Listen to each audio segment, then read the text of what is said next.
তাসনিম কেমন আছো? আসসালামু আলাইকুম।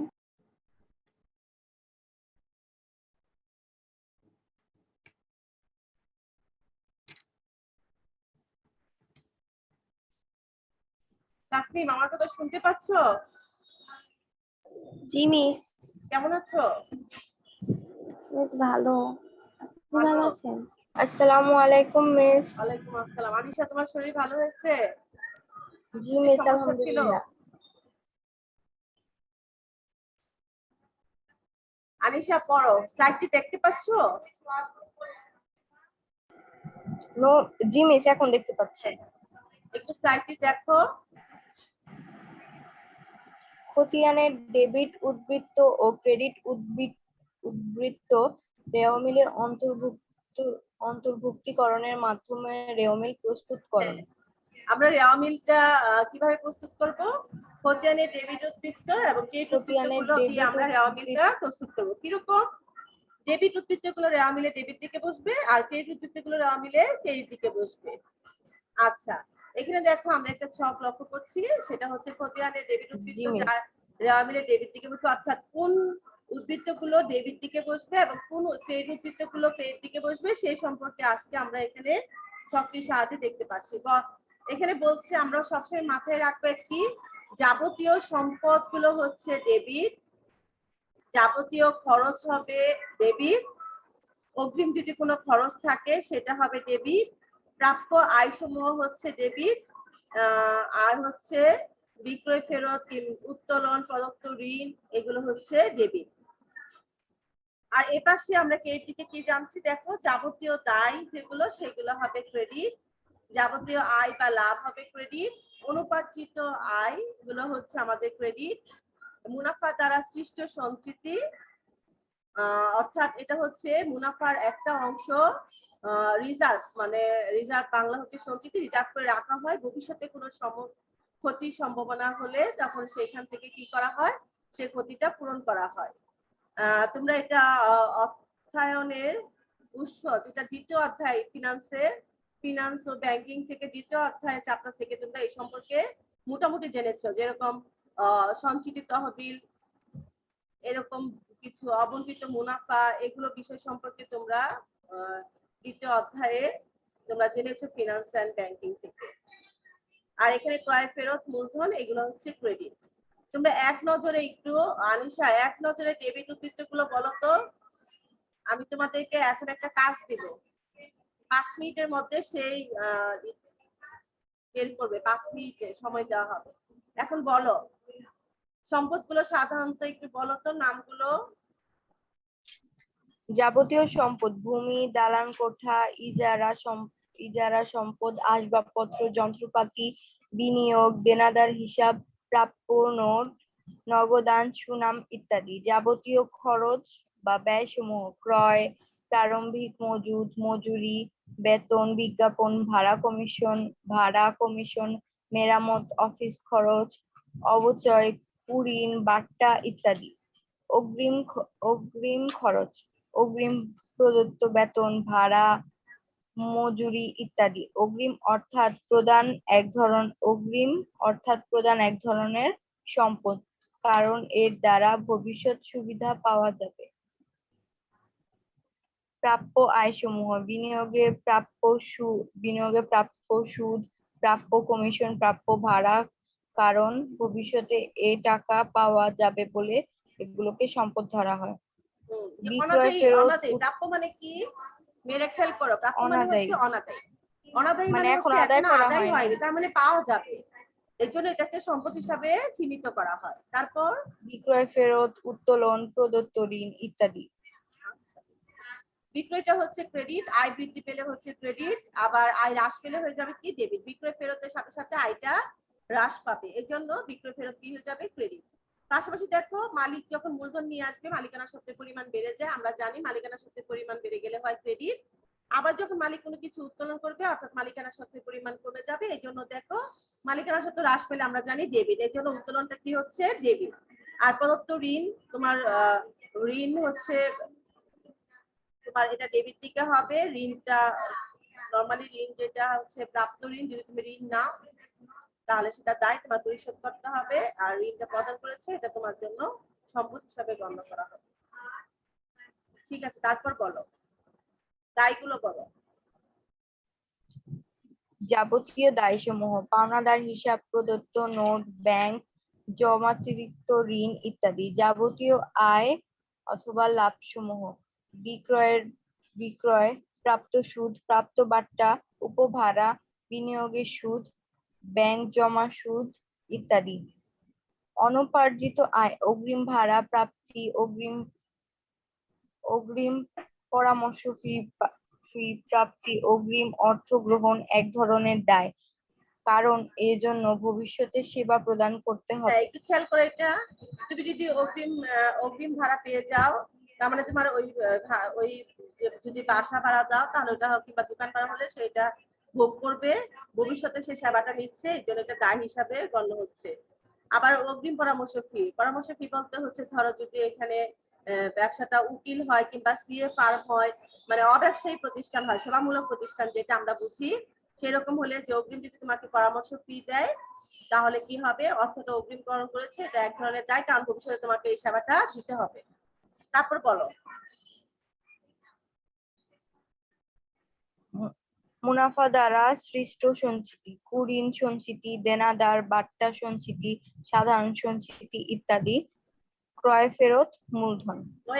আমরা তো সেই সঞ্চিতির কথা জেনেছি, মুনাফার একটা অংশ সঞ্চিতি হিসাবে রাখা হয় ভবিষ্যতে ক্ষতিটা এড়ানোর জন্য, মানে যদি কোনো ক্ষতি হয় তাহলে সেটা পূরণের জন্য। আর ক্রয় হচ্ছে খরচ, খরচ বৃদ্ধি পেলে আমরা জানি ডেবিট, কিন্তু ক্রয় ফেরত হচ্ছে খরচ হ্রাস পায়, এই জন্য কি হবে ক্রেডিট।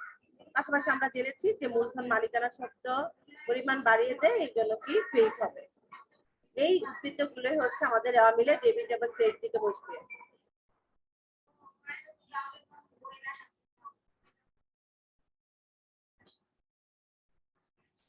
পার্টিসিপেন্ট অনেক কম। সাবিকুন্না, শুনতে পাচ্ছ মা? জি মিস। হ্যাঁ বলো। রেওয়া মিলে যে সমস্ত ভুল ধরা পড়ে, আমরা যে রেওয়া রেওয়া মিলে মিল যে করি সেই ভুলগুলো, কিছু কিছু ভুল রেওয়া মিলে ধরা পড়ে। কি ভুলগুলো ধরা পড়ে আমরা সেই সম্পর্কে জানবো, বলো। সকল ধরনের সতর্কতামূলক ব্যবস্থা নেওয়ার পরও অনিচ্ছাকৃতভাবে কিছু ভুল ঘটে যেতে পারে, যে সমস্ত ভুলের কারণে রেওয়া মিল অমিল হয়, সে সমস্ত ভুলগুলো খুব সহজেই খুঁজে বের করে রেওয়া মিল সংশোধন করা যায়।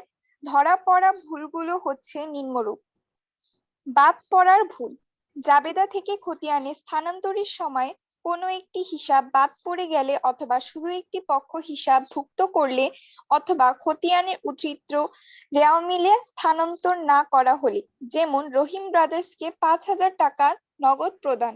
জাবেদা: রহিম ব্রাদার্স হিসাব ডেবিট, নগদান হিসাব ক্রেডিট। এই লেনদেনের জন্য খতিয়ানে যদি শুধু রহিম ব্রাদার্স হিসাব উঠানো হলো বা নগদ স্থানান্তর হলো অথবা রহিম ব্রাদার্স হিসাবে উদ্ধৃত রেওয়া মিলে অন্তর্ভুক্ত হলো না। হ্যাঁ, তাহলে কি দেখো এখানে বাদ পড়ার ভুলটা কি হচ্ছে, যে রহিম বাজার হিসাব ডেবিট, নগদান হিসাব ক্রেডিট। আমরা যদি রহিম বাজারে টাকা পরিশোধ করি তাহলে আমাদের জাবেদাটা হচ্ছে এটা, রহিম বাজারকে 5,000 টাকা নগদে প্রদান করা হলো। এই লেনদেনের জন্য খতিয়ানে যদি শুধু রহিম ব্রাদার্স হিসাব উঠানো হয়, খতিয়ানে বা নগদ স্থানান্তর হলো অথবা রহিম ব্রাদার্স হিসাবে উদ্ধৃত রেওয়া মিলে কি হলো না, অন্তর্ভুক্ত হলো না। যদিও অন্তর্ভুক্ত না হয় তার মানে বাদ পড়ে গেল, এই 5,000 টাকা রেওয়ামিলে অন্তর্ভুক্ত হলো না, মানে ডেবিট দিকও হলো না, ক্রেডিট দিকও হলো না। এই জন্য কি হবে, তাহলে 5,000 টাকা দুই পাশেই আমরা দেখালাম না। এতে কি হয়ে গেল, বাদ করে গেল, কিন্তু রেওয়ামিল ঠিকই, রেওয়ামিলে যে সমস্ত ভুল ধরা পড়ে তখন এই ভুলটা ধরা পড়েছে, এই রহিম ব্রাদার্সের টাকাটা কি করেছে, বাদ করেছে, যেটাকে আমরা জানি বাদ করার ভুল। তারপর বলো। লেখার ভুল। জাবেদা থেকে খতিয়ানে স্থানান্তরের সময় যদি এক হিসাবে ডেবিট অন্য হিসাবে ক্রেডিট দিকে অথবা ক্রেডিট হিসাবকে ডেবিট দিকে লেখা হয় অথবা খতিয়ানে দুবার লেখা হয়, যেমন জাবেদা রহিম ব্রাদার্স হিসাব ডেবিট, নগদান হিসাব ক্রেডিট। এখানে রহিম ব্রাদার্স হিসাব ডেবিটকে যদি, স্ক্রিনটা চলে গেল, বলো। এখানে রহিম ব্রাদার্স হিসাব ডেবিটকে যদি খতিয়ানে ক্রেডিট দিকে লেখা হয় এবং নগদ হিসাবও ক্রেডিট করা হয় অথবা নগদান হিসাব ক্রেডিটকে যদি ডেবিট দিকে লেখা হয় এবং রহিম ব্রাদার্স হিসাবও ডেবিট করা হয়, তাহলে এরকম ভুলকে লেখার ভুল বলা হবে। দেখো, জাবেদা থেকে যখন আমরা খতিয়ানে স্থানান্তর করি, সেই সময় যদি এক হিসাবে দেখো, এক হিসাবে ডেবিট, দুঃখিত,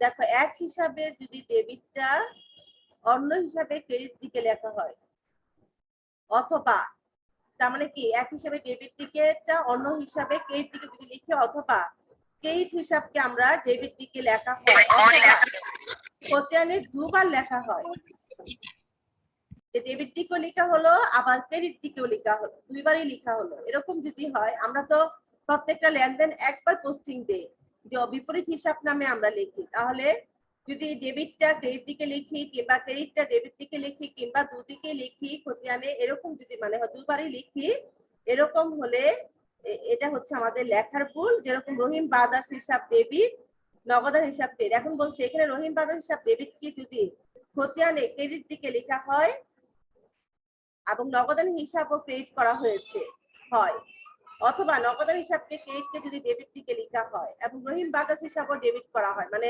দুটাকেই ডেবিট করা হচ্ছে, তাহলে এরকম ভুলকে লেখার ভুল বলা হবে। এটা তোমাদের বহু নির্বাচনী প্রশ্নের জন্য লাগবে। একটা লেনদেন বলা হলো এটা কোন ধরনের ভুল, লেখার ভুল, বাদ করার ভুল, এরকম থাকবে, তাহলে তোমাদের চিহ্নিত করতে হবে কোন ধরনের ভুল। তারপরে লেখার ভুল কোনটা, ডেবিটকে ক্রেডিট দিকে লিখলে কিংবা ক্রেডিটকে ডেবিট দিকে লিখলে কিংবা দুবারই লিখলে ডেবিট ক্রেডিট, তাহলে সেটা হবে আমাদের লেখার ভুল। সবাই বুঝতে পেরেছো লেখার ভুল কোনটা হবে? মেয়েরা, মিস কি বললেন? আমাদের লেখার ভুল তাহলে কোনটা? আমাদের বহু নির্বাচনী প্রশ্ন থাকতে পারে, একটা লেনদেন দিয়ে বলা হলো এটি কোন ধরনের ভুল, লেখার ভুল, বাদ করার ভুল, এরকম থাকবে। তার মানে আমাদের লেখার ভুলটা কোনটা? একটা হচ্ছে ডেবিটকে যদি আমরা ক্রেডিট করি, ডেবিট হিসাবে ডেবিট অন্য হিসাবে ক্রেডিট দিকে লিখি, আবার ক্রেডিটকে যদি আমরা ডেবিট দিকে লিখি কিংবা খতিয়ানে দুবারই লিখি, তাহলে সেটা হবে আমাদের লেখার ভুল। বুঝতে পেরেছো লেখার ভুল কোনটা? জি মিস, জি মিস।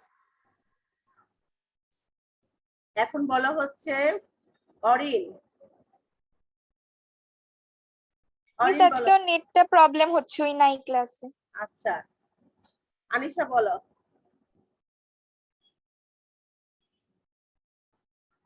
আনিশা শুনতে পাচ্ছ?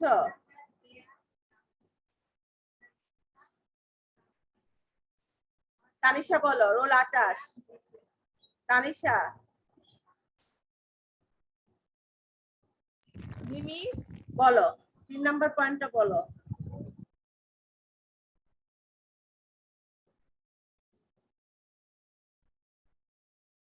তিন নাম্বার পয়েন্টটা বলো তানিশা।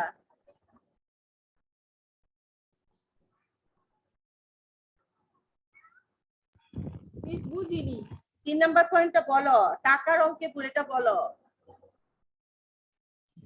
এটা পড়বো পুরোটা?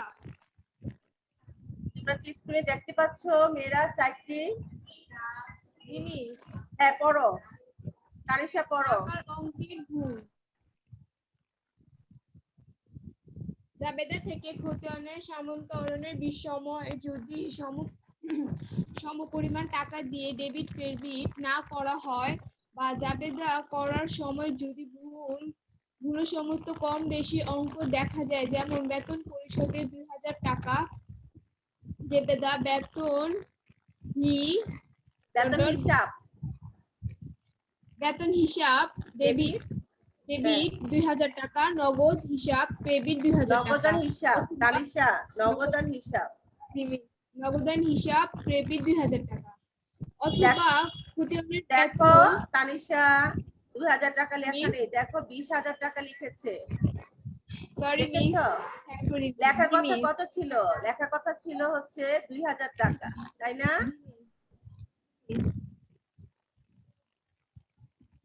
লেখার কথা কত 2000, কিন্তু লিখেছে কত 20,000। তাহলে বেশি লিখে ফেললো না, ভুল করলো না? এটা টাকার অঙ্কে ভুল জি। করেছে। এটা আমাদের ডেবিট কে জি, ঠিক মিস। আছে, কিন্তু টাকার অঙ্কটা কি করেছে? ভুল করেছে। অথবা দেখো খতিয়ানে বেতন লেখা হলো 20,000 টাকা, নগদ লেখা হলো 2000 টাকা। খতিয়ান যখন করেছে তখন বেতনের ঘরে লিখেছে 20,000 টাকা, খতিয়ান বেতন হিসাব যখন খুলেছে, আমরা বেতন হিসাবে যখন উদ্ধৃত নির্ণয় করেছি তখন বেতন হিসাবে দেখিয়েছি 2000 টাকা। আবার নগদে যখন আমরা উদ্ধৃত নির্ণয় করেছি নগদান হিসাবে, তখন এখানে দেখিয়েছি আমরা 2000 টাকা। তাহলে টাকার অঙ্কটা কি করেছি? আমরা ভুল করেছি। এটাই বলছে জাবেদা থেকে খতিয়ানে স্থানান্তরের সময় যদি সমপরিমাণ টাকা দিয়ে ডেবিট ক্রেডিট না করা হয় বা জাবেদা করার সময় যদি ভুলবশত কম বা বেশি অঙ্ক লেখা হয়, তখন কি হবে? এরকম টাকার অঙ্কে মিল ভুল হবে। তার মানে কি আমাদের জাবেদা এবং খতিয়ানের সাথে কি সম্পর্ক? রেওয়া মিলের সম্পর্ক। কারণ জাবেদা থেকে খতিয়ান প্রস্তুত করা হয় এবং খতিয়ানে ডেবিট উদ্ধৃত দিয়ে রেওয়া মিলে ডেবিট দিকে বসবে এবং খতিয়ানে ক্রেডিট উদ্ধৃত দিয়ে রেওয়া মিলে ক্রেডিট দিকে বসবে। তার মানে জাবেদা এবং খতিয়ান যদি আমাদের ভুল হয় তাহলে আমাদের রেওয়া মিলও কি হবে? ভুল হবে। আমরা কিন্তু তাই দেখতে পাচ্ছি এতক্ষণ যে ভুলগুলো আলোচনা করছি, সেগুলো হচ্ছে জাবেদা কিংবা খতিয়ানের সময় যে ভুলগুলো হচ্ছে সেগুলোর কারণে রেওয়া মিল ভুল হচ্ছে। ঠিক আছে, তাহলে বুঝতে পেরেছো টাকার অঙ্ক ভুল লিখলে আমাদের যে ভুলগুলো হবে।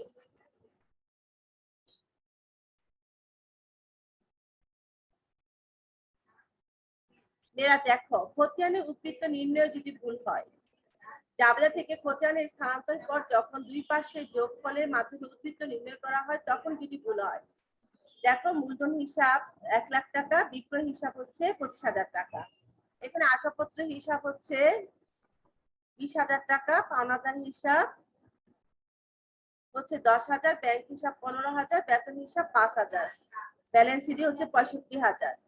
দেখো 1,25,000 টাকা থেকে 15, 5, 20, 20, 40, 10, 50, 1,25,000 থেকে যদি 50 বাদ দেই তাহলে এখানে হবে 75। আমাদের এই ব্যালেন্স সিডিটা যেটা আমরা বের করেছি সেটা ভুল বের করেছি, এটা আমাদের ভুল হয়েছে।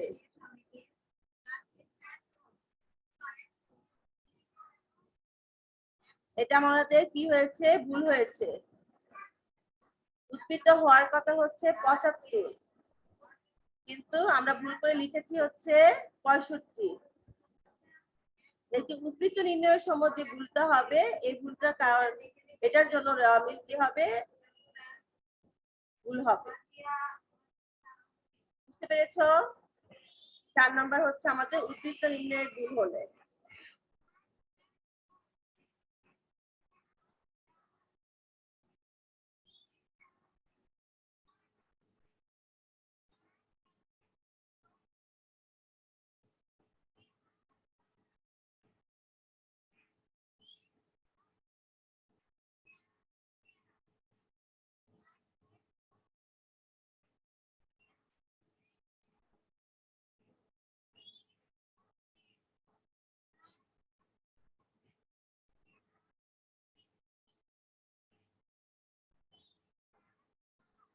কারো কোনো এই বিষয়ে প্রশ্ন থাকলে বলো।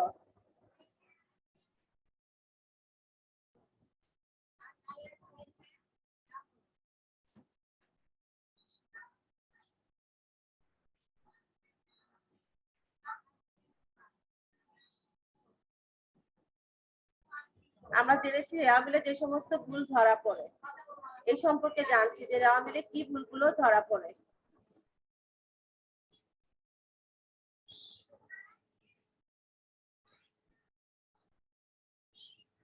দেখো 5 নম্বর, খতিয়ানে উদ্বৃত্ত রেওয়া মিলে স্থানান্তরে ভুল হলে। তাসনিম বলো। রোল 41 বলো। আমরা এখন যে ভুলগুলো দেখতে পাচ্ছি রেওয়া মিলে, এই ভুলগুলো সাধারণত ধরা পড়ে। এরপরে আমরা আলোচনা করব রেওয়া মিল ঠিকই দুই পাশ মিলে যাবে কিন্তু ভুলগুলো ধরা পড়বে না। দেখো 5 নম্বরটা পড়ো। খতিয়ান উদ্বৃত্ত রেওয়া মিলে স্থানান্তরে ভুল। যদি খতিয়ানের উদ্বৃত্ত রেওয়া মিলে স্থানান্তরের সময় ভুল করে ডেবিট উদ্বৃত্তকে রেওয়া মিলের ক্রেডিট দিকে এবং ক্রেডিট উদ্বৃত্তকে ডেবিট দিকে লেখা হয় অথবা ভুল অঙ্কে রেওয়া মিলে স্থানান্তর করা হয়। 6 দেখো যদি রেওয়া মিলের খতিয়ানের, দেখো একটু খেয়াল করো, যদি খতিয়ানের উদ্বৃত্ত রেওয়া মিলে স্থানান্তরের সময় ভুল করে ডেবিট উদ্বৃত্তকে রেওয়া মিলে কি করে ক্রেডিট দিকে লেখা হয়। যদি ধরো আশাপত্র হচ্ছে ডেবিট উদ্বৃত্ত, ভুল করে যদি আশাপত্র ক্রেডিট উদ্বৃত্তে লেখা হয় এবং ক্রেডিট উদ্বৃত্তকে যদি ডেবিট দিকে লেখা হয়, যেরকম মূলধন হচ্ছে ক্রেডিট, যদি ভুল করে ডেবিট দিকে লেখা হয়, এরকম ভুল অঙ্কে রেওয়া মিলে স্থানান্তর করা হলে ধরা পড়বে। তারপর দেখো 6 নম্বরটা পড়ো। রেওয়া মিলের ডেবিট ও ক্রেডিট দিকের যোগফল নির্ণয়ে ভুল করলে খতিয়ানের সকল উদ্বৃত্ত সঠিকভাবে রেওয়া মিলে স্থানান্তর করার পর যদি ডেবিট দিকের যোগফল ও ক্রেডিট দিকের যোগফল নির্ণয়ে ভুল হয়। আমাদের খতিয়ানের সকল উদ্বৃত্ত সঠিকভাবে রেওয়া মিলে স্থানান্তর করার পর যদি ডেবিট দিকের যোগফল এবং ক্রেডিট দিকের যোগফল নির্ণয় যদি ভুল হয়, তাহলে সেই ভুলটাও কিভাবে ধরা পড়বে। এখন আমরা যে সমস্ত ভুল রেওয়া মিলে ধরা পড়ে না, রেওয়া মিল ঠিকই মিলে যাবে কিন্তু তোমার ভুলগুলো কি হবে না, ধরা পড়বে না, সেই ভুলগুলো কি কি?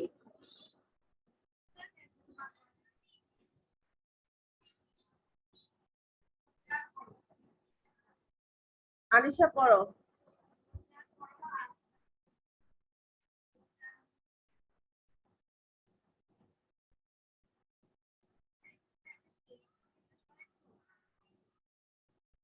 আনিশা শুনতে পাচ্ছ? সাবিকুল্লাহর পড়ো। ওকে মিস। যে সমস্ত ভুল রেওয়া মিলে ধরা পড়ে না। রেওয়া মিলের উভয় দিক মিলে যাওয়ার অর্থ এই নয় যে হিসাব শতভাগ নির্ভুল। সাধারণত রেওয়া মিল মিলে গেলে ধরে নেওয়া হয় যে হিসাবের গাণিতিক শুদ্ধতা ঠিক আছে, কিন্তু হিসাবের মধ্যে এমন কিছু ভুল থেকে যায় যেগুলো রেওয়া মিলের মাধ্যমে ধরা পড়ে না। এগুলোকে রেওয়া মিলের অসুবিধা বা সীমাবদ্ধতা বলে। এই ধরনের ভুলকে প্রধানত দুই ভাগে ভাগ করা যায়, নিচে ভুলের প্রকারভেদের বর্ণনা করা হলো। দেখো আমরা ছকটি দেখি। দেখো দুই ধরনের ভুল বলা হচ্ছে, একটা হচ্ছে করণিক ভুল আর একটা হচ্ছে নীতিগত ভুল। করণিক ভুলকে দেখো আবার 4 ভাগে ভাগ করা হয়েছে: বাদ করার ভুল, লিখার ভুল, ব্যয় দাখিলার ভুল, পরিপূরক ভুল। নীতিগত ভুলটা কি? ধরো মজুরি প্রদান করা হলো 10,000 টাকা, তাহলে আমরা কি জানি? মজুরি হিসাব ডেবিট, নগদান হিসাব ক্রেডিট। আবার এটা বলা হলো যে আশাপত্র মেরামত করা হলো 10,000 টাকা, এখন মেরামত হিসাব ডেবিট, নগদান হিসাব ক্রেডিট। এখন কেউ যদি মেরামতটাকে মজুরি হিসাবে লিখে তাহলে সেটা কি হবে? নীতিগত ভুল হবে। ঠিক একইভাবে আশাপত্র ক্রয় করা হলো 10,000 টাকা, আবার পণ্য ক্রয় করা হলো 5,000 টাকা, তাহলে আশাপত্র ক্রয় করা হলো 10,000 টাকা, আমাদের জাবেদাটা হচ্ছে আশাপত্র হিসাব ডেবিট, নগদান হিসাব ক্রেডিট। পণ্য ক্রয় করা হলো, জাবেদাটা হচ্ছে ক্রয় হিসাব ডেবিট, নগদান হিসাব ক্রেডিট। দেখো ক্রয় ডেবিট, আশাপত্র ডেবিট। এখন যদি কেউ আশাপত্র ডেবিটটাকে আমরা ক্রয় হিসাবে নামে অন্তর্ভুক্ত করি তাহলে সেটি হবে আমাদের নীতিগত ভুল। এখন আমরা করণিক ভুল এবং নীতিগত ভুলগুলো সম্পর্কে আরো বিস্তারিত জানবো। পড়ো, করণিক ভুলটা কি? পড়ো সাবিকুন নাহার। করণিক ভুল: বাদ পড়ার ভুল। লেনদেন সংঘটিত হওয়ার পর তা ভুলের প্রাথমিক হিসাবের বইয়ে লেখা না হলে খতিয়ানের কোনো হিসাবেই লিপিবদ্ধ হবে না। আবার লেনদেন প্রাথমিক বইয়ে লিপিবদ্ধ হলেও তা খতিয়ানের কোনো দিকেই তথা ডেবিট বা ক্রেডিট কোথাও লিপিবদ্ধ করা হলো না, এই জাতীয় ভুলকে বাদ পড়ার ভুল বলা হয়। এই ধরনের ভুলের কারণে রেওয়া মিলের উভয় দিকে কম টাকা লেখা হবে, ফলে রেওয়া মিল মিলে যাবে কিন্তু ভুল থেকে যাবে। যেমন সীমাবদ্ধ ট্রেডার্সের নিকট বাকিতে পণ্য বিক্রয় 5,000 টাকা, তা বিক্রয় জাবেদায় মোটেও লেখা হলো না, ফলে খতিয়ানের কোথাও লেখা হলো না কিন্তু রেওয়া মিল মিলে যাবে। হ্যাঁ, সীমান্ত ট্রেডার্সের নিকট বাকিতে পণ্য বিক্রয়, আমরা এই লেনদেনটা একেবারেই বাদ করে গেল, মানে আমরা কোথাও অন্তর্ভুক্ত করলাম না। আবার এমন হতে পারে জাবেদাই করলাম কিন্তু খতিয়ানি করলাম না। খতিয়ানি না করলে কি হবে আমরা জানি, খতিয়ানি ডেবিট উদ্ধৃত্ত এবং ক্রেডিট উদ্ধৃত্ত দিয়ে আমরা রেওয়া মিলটা প্রস্তুত করব। তাহলে খতিয়ানি যদি অন্তর্ভুক্ত না করি তাহলে ডেবিট এবং ক্রেডিট কোনো উদ্ধৃতি আমরা পেলাম না, তার মানে বাদ করে গেল। এরকম বাদ করার কারণে রেওয়া মিল থেকে মিলে যাবে, এই ভুলটা ধরা পড়বে না। তারপর বলো লিখার ভুল। লিখার ভুল। প্রাথমিক হিসাবে বইতে কোনো লেনদেনের পরিমাণ কম বেশি লেখা হলে তা খতিয়ানের সংশ্লিষ্ট হিসাবের উভয় দিকেই উক্ত উক্ত অঙ্কে বেশি বা কম লেখা হবে, কিন্তু ভুলের কারণে রেওয়া মিল মিলে যেতে কোনো অসুবিধা হবে না। যেমন রতন ব্রাদার্সের নিকট 5,000 টাকার পণ্যদ্রব্য বিক্রয় করা হয়েছিল, যদি বিক্রয় জাবেদায় 5,000 টাকার জায়গায় 50,000 টাকা লেখা হয়, তাহলে রতন ব্রাদার্স হিসাব ও বিক্রয় হিসাব উভয় হিসাবেই 45,000 টাকা হিসাব লেখা হবে এবং রেওয়া মিল মিলে যাবে। হ্যাঁ, দেখো লিখার ভুল, আমরা তো দুই জায়গায়, মানে রতন ব্রাদার্স এর ঘরেও আমরা 50,000 টাকা লিখেছি, বিক্রয় হিসাবেও আমরা 50,000 টাকা লিখেছি, মানে 5,000 টাকার জায়গায় 50,000 টাকা লিখতে গিয়ে মানে একটা শূন্য বেশি হয়ে গেল, 5,000 হয়ে গেল 50,000। তাহলে কি দেখা যাচ্ছে, তাহলে আমরা ডেবিট এবং ক্রেডিট উভয় দিকে কিন্তু 45,000 টাকা বেশি দেখাচ্ছি। ডেবিট এবং ক্রেডিট দুই দিকে যেহেতু বেশি দেখাচ্ছে, আমাদের রেওয়া মিলটা ঠিকই মিলে যাবে, কিন্তু ভুল হয়ে যাবে। হ্যাঁ কিন্তু এটা ভুল থেকে যাবে। তারপর বলো বেদাখিলার ভুল। বেদাখিলের ভুল। প্রাথমিক হিসাবের বই হতে খতিয়ানের স্থানান্তরের সময় একটি হিসাবের পরিবর্তে অন্য একটি হিসাবের সঠিক দিকে টাকার অঙ্কে লেখা হলে যে ভুল হয় তা বেদাখিলার ভুল বলে। এই জাতীয় ভুল রেওয়া মিলে ধরা পড়বে না। যেমন কালাম ট্রেডার্স এর নিকট হতে 20,000 টাকা নগদ পাওয়া গেল, এটা ডেবিট দিকে ঠিকই লেখা হয়েছে কিন্তু ক্রেডিট দিকে কালাম ট্রেডার্স এর পরিবর্তে সালাম ট্রেডার্স এর হিসাব ক্রেডিট করা হয়েছে, এতেও রেওয়া মিল মিলে যাবে। কারণ আমরা কেন মিলবে, কারণ ডেবিট এবং ক্রেডিট দুই দিকে সমপরিমাণ টাকা ঠিকই আমরা লিখেছি কিন্তু বেদাখিলা। কালাম ট্রেডার্স এর ঘরে যে টাকাটা বসবে সেটা আমরা সালাম ট্রেডার্স এর হিসাবে লিখেছি বেদাখিলা, মানে একজনের যে দাখিলায় বসবে সেটা অন্য দাখিলায় চলে গেল। এরকম হলে ঠিকই রেওয়া মিল মিলবে কিন্তু রেওয়া মিল ভুল হবে। তারপর দেখো পরিপূরক বা স্বয়ং সংশোধক ভুল করো। পরিপূরক বা স্বয়ং শোধন ভুল। হিসাব রক্ষকের অজ্ঞাতসারে একটি ভুল অন্য একটি ভুল দাখিলা দ্বারা উভয় দিকে সমান হয়ে গেলে উহাকে স্বয়ং সংশোধক বা পরিপূরক ভুল বলা হয়। যেমন শিহাব ট্রেডার্স হিসাবে 5,000 টাকা ডেবিট হওয়ার কথা ছিল, ভুলে তা 500 টাকা ডেবিট হয়েছে। আবার জামিল ট্রেডার্স হিসাবে 5,000 টাকা ক্রেডিট হওয়ার কথা ছিল, ভুলে 500 টাকা ক্রেডিট করা হয়েছে, ফলে উভয় হিসেবেই 4,500 টাকা কম লেখা হয়েছে কিন্তু এই উভয়ের জন্য রেওয়া মিল মিলে যাবে। হ্যাঁ, পরিপূরক ভুল হচ্ছে, দেখো শিহাব ট্রেডার্সে 5,000 টাকা ডেবিট হওয়ার কথা, ভুলে 500 টাকা ডেবিট করা হয়েছে, পাশাপাশি জামিল ট্রেডার্স হিসাবে ক্রেডিট করার কথা, অর্থাৎ শিহাব হচ্ছে দেনাদার আর জামিল ট্রেডার্স হচ্ছে পাওনাদার। তার মানে দেনাদার 5,000 টাকা, পাওনাদারও 5,000 টাকা, কিন্তু আমরা দেখিয়েছি অঙ্কে দেনাদার 500 টাকা, পাওনাদারও 500 টাকা দেখিয়েছে, মানে ভুলে 500 টাকা ডেবিট করেছে এবং ক্রেডিট করেছে, তার মানে ডেবিট এবং ক্রেডিট দুই দিকে 4,500 টাকা করে কম দেখিয়েছি। এতে কি হয়েছে, রেওয়া মিল ঠিকই মিলে যাবে। তারপর বলো। পরিশেষে বলা যায় উল্লেখিত 4 ধরনের ভুল থাকা সত্ত্বেও রেওয়া মিল মিলে যাবে কিন্তু রেওয়া মিলে ভুল থেকে যাবে। নীতিগত ভুল। হিসাব বিজ্ঞান জ্ঞানের অজ্ঞতার কারণে অথবা হিসাব বিজ্ঞানের স্বীকৃত রীতিনীতি লঙ্ঘনের মাধ্যমে যে ভুল সংঘটিত হয়ে থাকে তাকেই নীতিগত ভুল বলে। নীতিগত ভুল নিম্নোক্ত ভাবে হতে পারে। যেমন মূলধন জাতীয় ব্যয়কে মুনাফা জাতীয় এবং মুনাফা জাতীয় ব্যয়কে মূলধন জাতীয় ব্যয় হিসাবে লিপিবদ্ধকরণের মাধ্যমে নীতিগত ভুল হয় এবং এই ধরনের কারণে রেওয়ামিল মিলে যাবে কিন্তু ভুল থেকে যাবে, কারণ যে কোনো প্রকার খরচে ডেবিট উদ্ধৃত হয়ে থাকে। উদাহরণস্বরূপ বলা যায় কলকজ্জা ক্রয় 50,000 টাকা, ভুলবশত কলকজ্জা ডেবিট না করে ক্রয় হিসাব ডেবিট করা হয়েছে। কলকজ্জা মেরামত খরচ 5,000 টাকা, ভুলবশত মেরামত খরচ ডেবিট না করে কলকজ্জা হিসাবকে ডেবিট করা হয়েছে। আমরা নীতিগত ভুলটা আমরা এই যে আলোচনা করেছিলাম যে পণ্য যদি ক্রয় করি ক্রয় হিসাবে ডেবিট, আবার আসবাবপত্র যদি ক্রয় করি আসবাবপত্র হিসাব ডেবিট, অর্থাৎ খরচও ডেবিট সম্পদও ডেবিট। এখন সম্পদ ডেবিট যেটা সম্পদ হওয়ার কথা সেটা যদি আমরা খরচ দেখাই, অর্থাৎ বলা হচ্ছে মূলধন জাতীয় ব্যয় এবং মুনাফা জাতীয় ব্যয় দুইটাই ডেবিট, কিন্তু যদি মুনাফা জাতীয় ব্যয়কে মূলধন জাতীয় ব্যয় হিসাবে গণ্য করি এবং মূলধন জাতীয় ব্যয়কে মুনাফা জাতীয় ব্যয় হিসাবে গণ্য করি তখন এটা নীতিগত ভুল হবে। এরকম ভুল হলেও রেওয়ামিল কি হবে, ধরা পড়বে না রেওয়ামিলে। ঠিক আছে, এখন একটু খাতা কলম নাও আর রেসপন্স করবে। আমি তোমাদেরকে বলবো কোনগুলো ডেবিট হবে এবং কোনগুলো ক্রেডিট হবে, তোমরা একটু বলবে।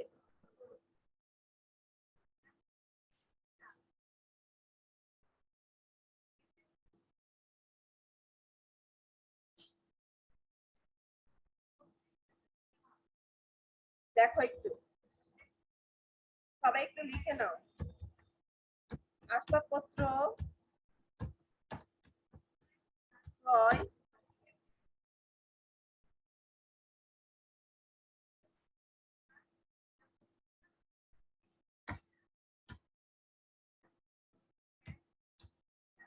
নাজমা ট্রেডার্সের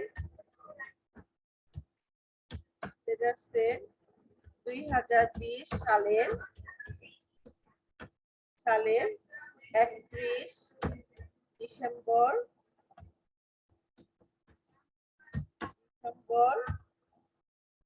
তারিখে নিম্নলিখিত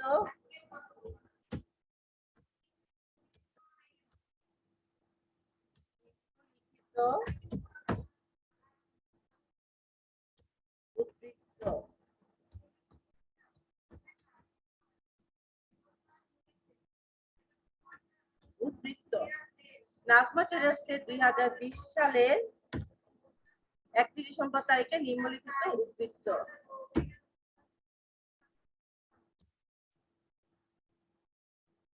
দেখো আসবাবপত্র ক্রয় হচ্ছে 50,000 টাকা,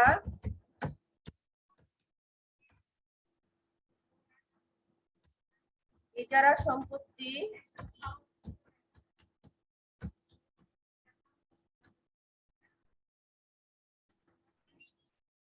40,000 টাকা, ব্যাংক জমাতিরিক্ত উত্তোলন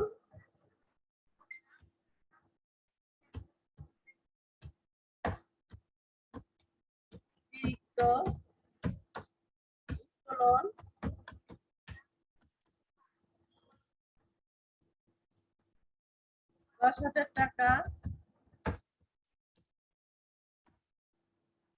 বকেয়া বেতন। আজকে ক্লাসে আলোচনার প্রেক্ষিতে তোমাদের এই কাজটি দিচ্ছি, তোমরা দয়া করে তোমাদের জন্য যে গ্রুপটা খোলা হয়েছিল 9 এর সেখানে একটু কাজটা করে পাঠিয়ে দিবে। সময় দেওয়া হচ্ছে 20 মিনিট। ক্লাসটা শেষ হওয়ার 20 মিনিটের মধ্যে তোমরা পাঠাবে স্ক্রিনশট নিয়ে। বকেয়া বেতন, তারপর হচ্ছে প্রাপ্য কমিশন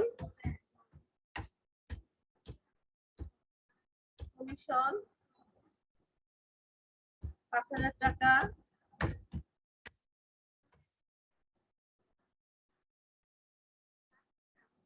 অগ্রিম ভাড়া প্রাপ্তি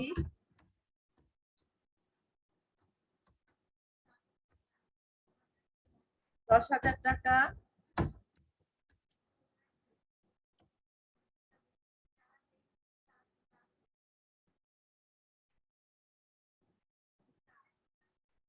মেরামত 5,000 টাকা, 5,000 টাকা।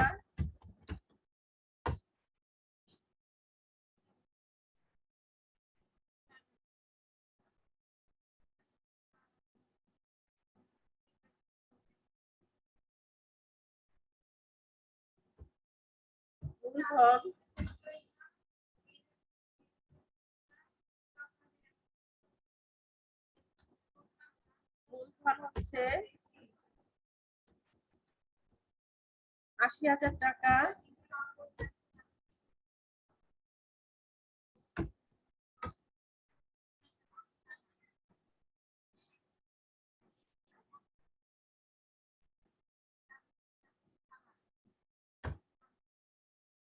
তদেয় বিল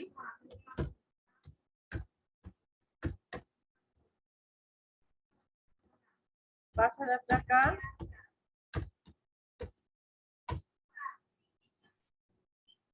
মিস এটা কি এখন ডেবিট ক্রেডিট নির্ণয় করে দিব? এটা রেওয়ামিল প্রস্তুত করবে। নাজমা ট্রেডার্স আচ্ছা, 2020 সালে 31 ডিসেম্বর তারিখে নিম্নলিখিত উদ্বৃত্ত, পরে আমি প্রশ্নটা লিখছি। ব্যাংক জমা সুদ হচ্ছে 10,000 টাকা।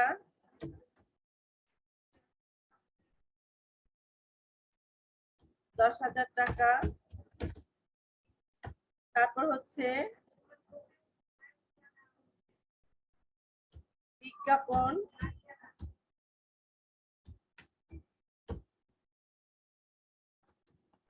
7,000 টাকা।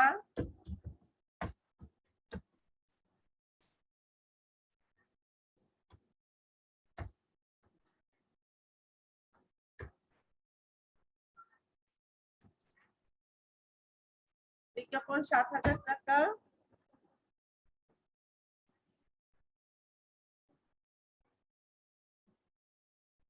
ক্রয় 15,000 টাকা। বিক্রয়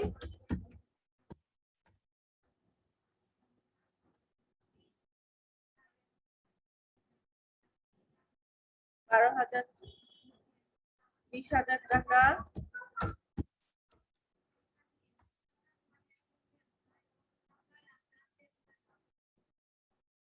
ভাড়া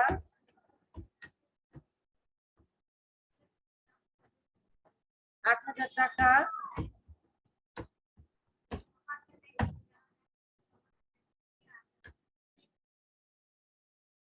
প্রারম্ভিক মজুত পণ্য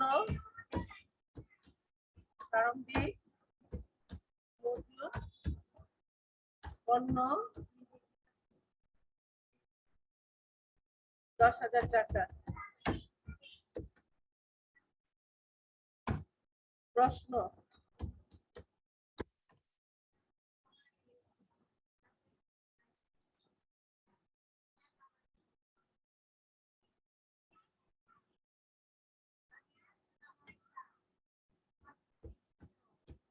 উদ্দীপকের আলোকে নাজমা ট্রেডার্সের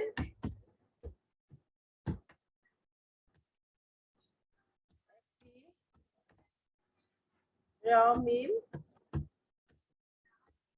প্রস্তুত করো।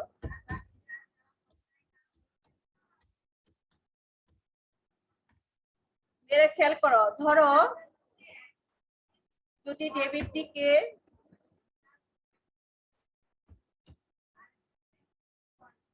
অঙ্ক করার সময়, রেওয়ামিল প্রস্তুত করার সময় যদি এমন হয়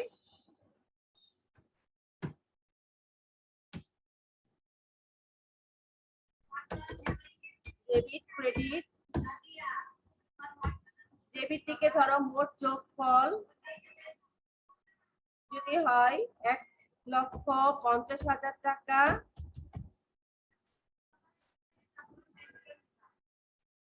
এই দিকে যদি হয় 1,40,000 টাকা, মোট যোগফল ভালোভাবে খেয়াল করো, মোট যোগফল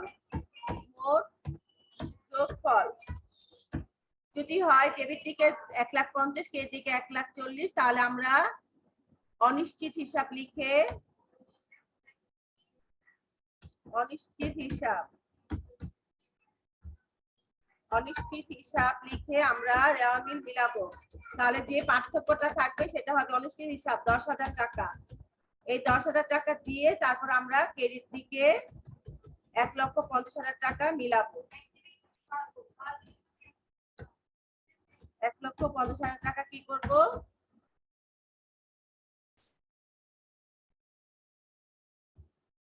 মিলাবো। যদি আমাদের এই অঙ্কটা করতে গিয়ে যদি অনিশ্চিত হিসাব হয় তাহলে আমরা এভাবে মিলাবো, যেদিকে কম হবে সেদিকে গিয়ে আমরা অনিশ্চিত হিসাব লিখে মিলাবো। মনে থাকবে?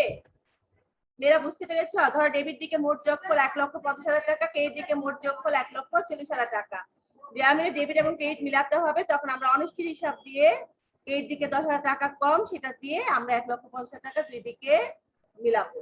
যদি এমন হয় ক্রেডিট দিকে 1,50,000 টাকা, ডেবিট দিকে 1,40,000 টাকা, তখন আবার ডেবিট দিকে অনিশ্চিত হিসাব লিখে আমরা এখানে 10,000 টাকা দিয়ে দুই পাশ মিলাবো, ডেবিট এবং ক্রেডিট। বুঝতে পেরেছো?